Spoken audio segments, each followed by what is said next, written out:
Sick.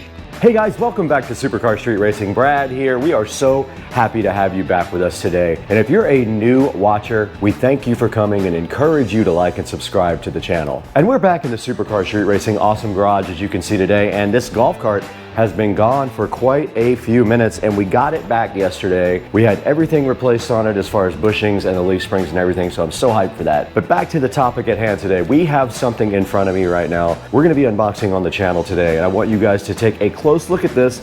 It is super rare and hard to find, and anytime one comes up, I go ahead and buy it. Now this item right here, I already own 3 of them, so this will be my 4th product of this one because they're very hard to get, and as soon as they come up online, I scoop them up immediately. And right inside this box is something that's going to help us with the bedroom home theater system. And today our mission is quite simple. We're going to get this thing unboxed, take an in-depth look at it, which we have not done before on the channel, and then we're going to let you guys decide if you are interested in getting one of these for yourself.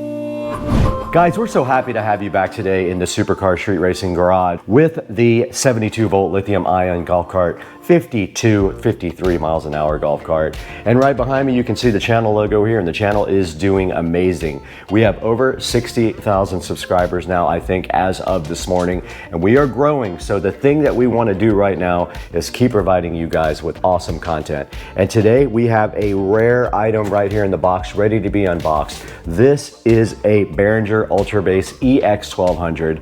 I already have 3 of these inside the house, but my bedroom kind of needs one. So when this came up, I bought it because when they come available, which is very, very rarely, I go ahead and get them because they're hard to find. And right here in front of me, we got the EX-1200, so nicely packaged. And I just want to thank Guitar Center for the awesome job on packaging. Check out the bubble wrap on top of the EX-1200. They really made sure that nothing was going to happen to this guy when it was in transit. Now let's go ahead and get this bubble wrap off of the EX-1200. I hope it's an EX-1200. We're going to find out because it was listed weird. It said harmonizer on it, but there is no EX-1200 harmonizer. So let's get this thing out of the box right now.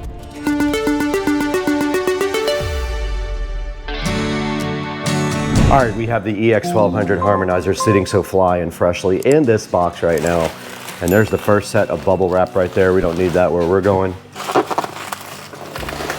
And then inside of that, there is another set of bubble wraps, which is, this thing is just packed so nicely. You gotta hand it to Guitar Center. They really did do a great job on this.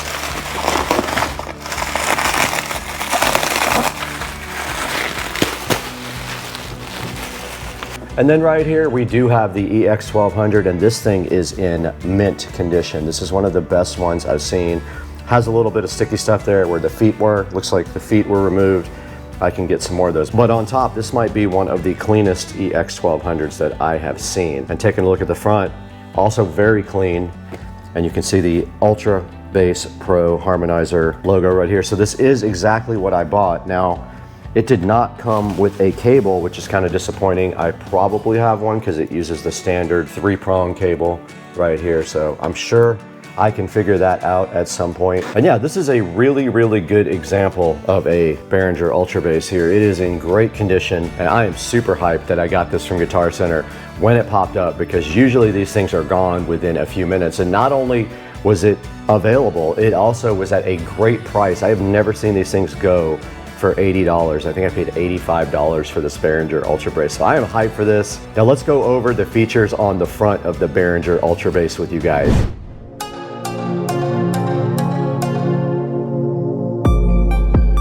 Now the most important part of the Behringer Ultrabass is probably right there. That is the actual power button. If you want this guy to actually work, put a power cord in it and then press this button that says power. That will apply power to the Behringer Ultrabass. And then moving from the left side on the controls, the first thing you notice over here is the process. That is quite simply putting this device into active mode. When you press the process button, it will go ahead and start processing bass. Now, important thing to note, when you do have bypass on, the crossover for the satellite section does still work. So keep that in mind when you have this in bypass. All right, this first knob here is simply a frequency control. It tells you what frequency is the highest frequency that you are sending to the processor on the Behringer Ultrabass Pro. And this is very influential in your sound. So make sure that you kind of experiment with some settings on the crossover right there. Now remember, that's highest frequency, not lowest. So if you put this on 100 Hertz, then that will be the highest frequency that is sent to your processor. Now this dynamic punch control right here, which is the second knob here, that sets the threshold for the digital frequency shifter, and signals below the threshold are not processed. And when this is on, it is also possible to prevent the processing of rumble, and I have noticed that in some songs. So you have to adjust this to prevent the processor from processing rumble. Now there's an active LED right up there at the top to show you guys when it is being processed and when subharmonics are being generated. And that of course depends on the dynamic punch control there as to when signals are processed on the Ultrabass Pro.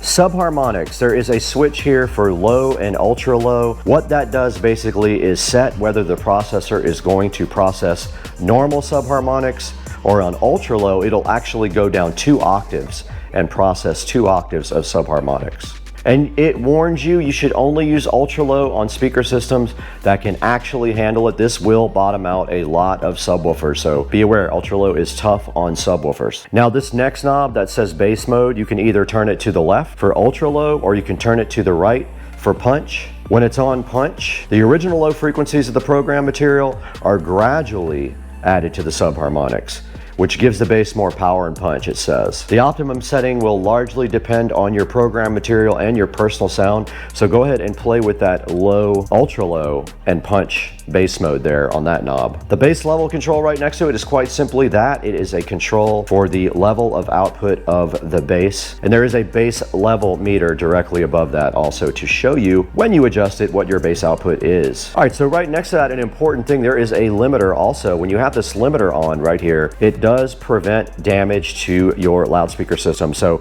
if you want to prevent any unneeded, sudden, dynamic, really hard hits to your subs, you will use the bass limiter. It can be set to a range of a -6 dB to off right there on the bass limiter. Now this last section is if you are going to be processing your satellite speakers. A good example would be if you are... Got him!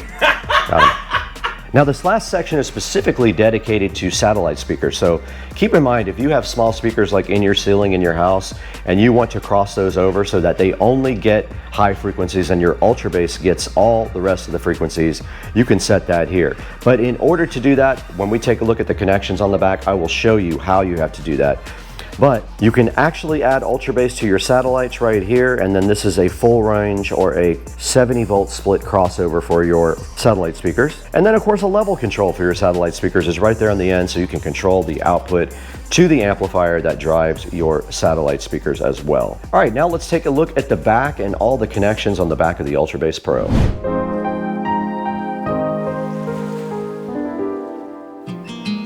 All right, we are taking a look at the back of the Ultrabass Pro. This is a fine example of a used Ultrabass Pro. Don't know when it was manufactured. There might be a date somewhere on here, but as we take a look at the back, we've got our standard power cord there, and then going from left to right, our first section here is the output. So this is a output for channel 2. It does have either a 1/4 inch or an XLR, and then there's an input for channel 2 here, XLR female and a female phono. Then we got our sub out. Now this is important as well, because if you have a subwoofer which has 2 inputs, left and right, instead of 1 LFE input, you will have to split this off into 2, which I will show you in a little bit. And that does have also a 1/4 inch phono option or a male XLR. You will need a female XLR to output from XLR here. Now moving to the right here, this is channel 1, so this just does repeat what is over here on channel 2. This is the output. There's a 1/4 inch there and a male XLR there for you as well. And then of course the channel 1 input is right here, and it is a female XLR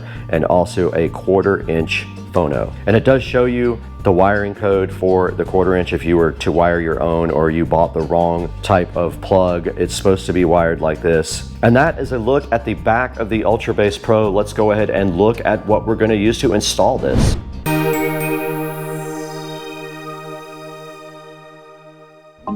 Okay, directly in front of me now on top of the Ultrabass Pro, we can see some cabling here. Now this is what I am going to use to hook up the Ultrabass Pro to the Cinema 70S in the Supercar Street Racing Awesome Forum bedroom. And we do have two things in front of us here that we're gonna need. We have a set of phono to RCA, we'll unbox those in a minute, and then we have a phono to female RCA splitter, and I will show you why momentarily. Let's get these out of the packaging now.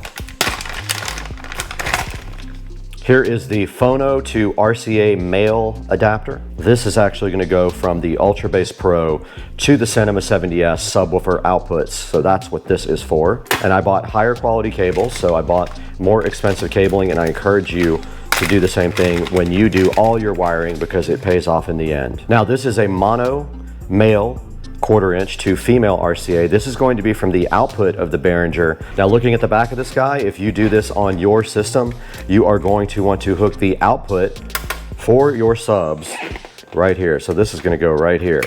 Now inside of the bedroom, which you will see momentarily, the Polk Audio Subwoofer PSW10 has 2 inputs. So I already have RCA cables coming from the Cinema 70 over to this will then, and then this nice high quality cable here, there'll be links in the description to all this stuff. Please pick up from the links. Very high quality, feels heavy. And this guy will just go on the back like this. They did give you some little protective sleeves over the 1/4 inch to protect them before you plug them in, which is nice if you're going to store these cables somewhere, keep those. But this will actually be the input, so we're going to feed one there, and we're going to feed one there. Now this is just simply going to go to the subwoofer output from the Cinema 70S, and that will complete the circuit for our brand new low frequency destroying bass. Let's get inside and get this thing connected up to the Cinema 70S if I can find a power cable, which I'm sure I will be able to.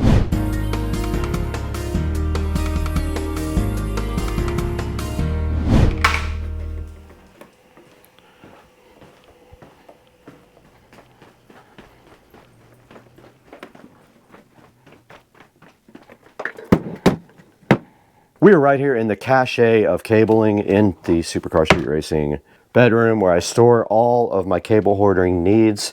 Let's go ahead and dig through here and see if we have anything we might. Aha, these are all power cables. So yeah, let's get these out of here. All right, we're right in front of the Behringer Ultrabass Pro, and we do have our power cables out here. We do have a standard power cable here. We have a brand new cable on the Ultrabass Pro. Let's go ahead and get this thing cut off the zip tie. Now, one thing I didn't plan for, and I'm seeing right now, is I did not plan for the center channel speaker when I went ahead and thought about this, but I think what I'm gonna do is put the Ultrabass underneath the Polk Signature Elite center channel speaker. Let's go ahead and get our power ran first though. All we have to do is simply drop power back behind here to the bottom and then retrieve it. And it is on this side, so we're good to go.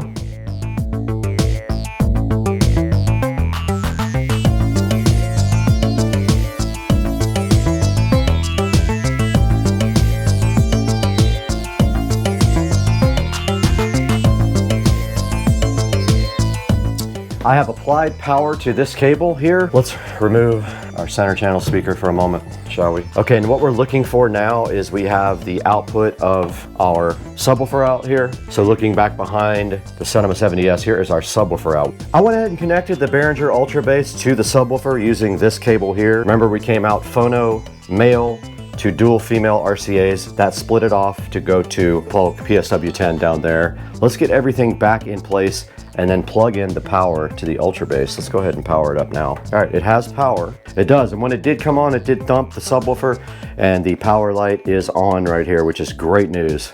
Let's go ahead and get everything back in its place.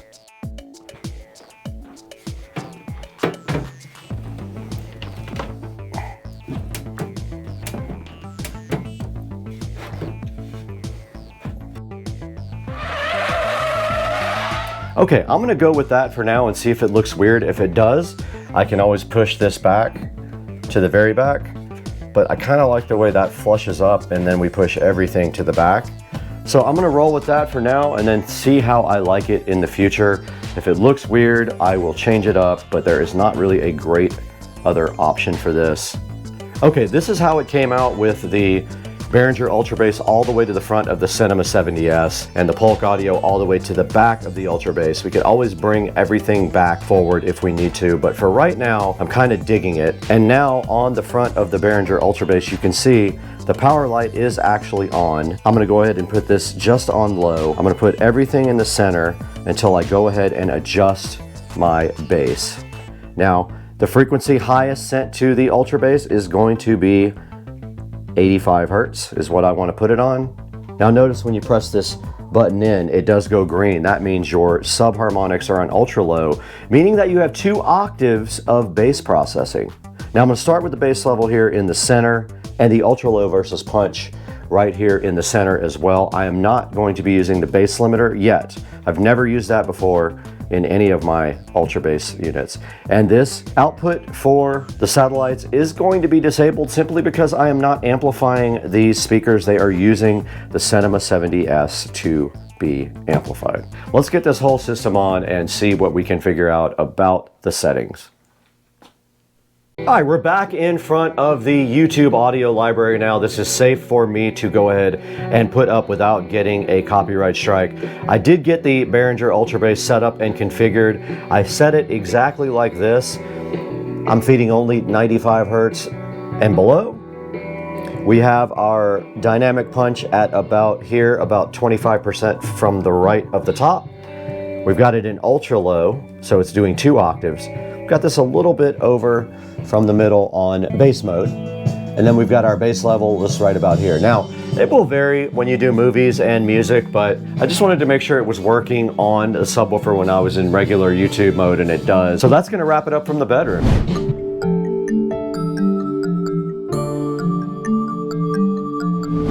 All right, guys, that was a look at the Behringer Ultrabass EX-1200 Pro. They are very hard to find, so when you get one, you'll be lucky because there are hardly any out there at all. What I do usually is about once a month, I search on the internet and I just do a shopping search on Google, and you can go ahead and see if any are out there. A lot of the listings that are out there, though, are expired and old listings, so just be aware if you see one on Reverb or something like that. Generally, these guys are completely sold out. They have not been in production for a really long time, and the only thing you can get that's close to this is something like the Peavey. They have another subharmonic synthesizer out there that does almost the same thing, but their other one is rack mountable, so you'll have to deal with that if you want to get one of those rack mountable modules. But there are some of the Peavey units still out there on eBay and stuff, but they are pulling in around 500 bucks, so I opted to go with another Behringer Ultrabass EX-1200 right here. And guys, we want to thank you so much for watching and subscribing and buying all of your products through our official links down in the description. This does help out the channel so much because we get a few dollars for everything that you guys click through. You can also buy anything you want, so just pick any video, click one of the Amazon affiliate links, and go ahead and purchase something from there. And that's going to do it for today from inside the Supercar Street Racing Garage. Let's go ahead and throw it back to Brad inside for a look at the computer to see if we can find another Behringer Ultrabass maybe one of you can buy.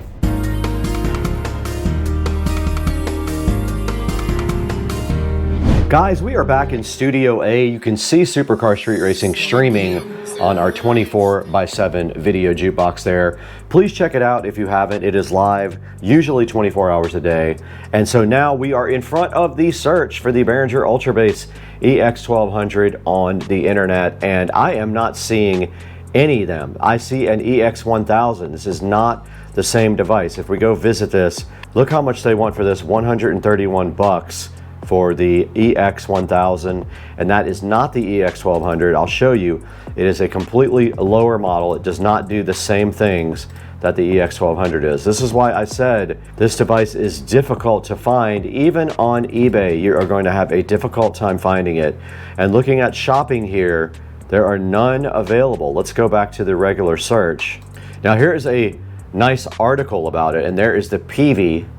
That's the Peavey Kosmos Pro. That is your alternative to the EX-1200 there. That does almost the same thing, but it is just a different brand because you are going to have a difficult time finding the EX-1200 online. If you notice, if you go to Reverb here, it's probably sold. They do have one on Reverb, but it is sold. As you can see right there, it has sold for 99 bucks. And on ZZ Sounds, which is another great website for pro audio stuff, you can't find it there either. Let's go to eBay. Let's see if they have one on eBay. There is one here for $175. Wow, looks like it's almost new in the box as well.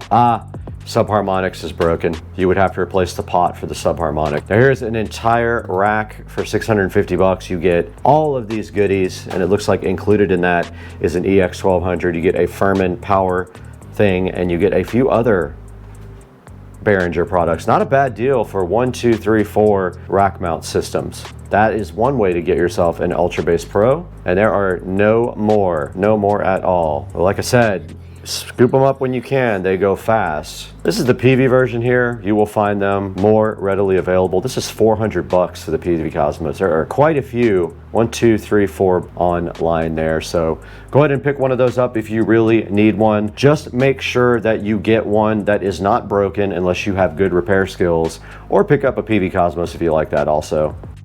Guys, that is going to wrap it up from the Supercar Street Racing Studio B office, and we are so happy that you joined us today to look at this very, very rare EX-1200 Ultrabass from Behringer, and it should just be called the Ultra Rare because they don't have many of them out there anymore. And right now, we encourage you guys to like and subscribe. We have a lot of subscribers, not enough people liking and not enough people watching all the videos. The videos have improved over the years. I know some people in the comments section say, oh, that video is horrible. That's right. I have worked on these videos for a few years now to bump up the production quality and only show you important things, not an hour of footage just running like I used to, because I'm more serious about growing the channel. Please like and subscribe. Links in the description to anything you can possibly get. I'll put a link to that eBay auction that has all of the Behringer products in it, and I will put a link to the cables that I just used in the video as well. Please like and subscribe. Please buy from the affiliate links in the description, and we will see you guys next time. We have to get out of here. We are going to eat barbecue.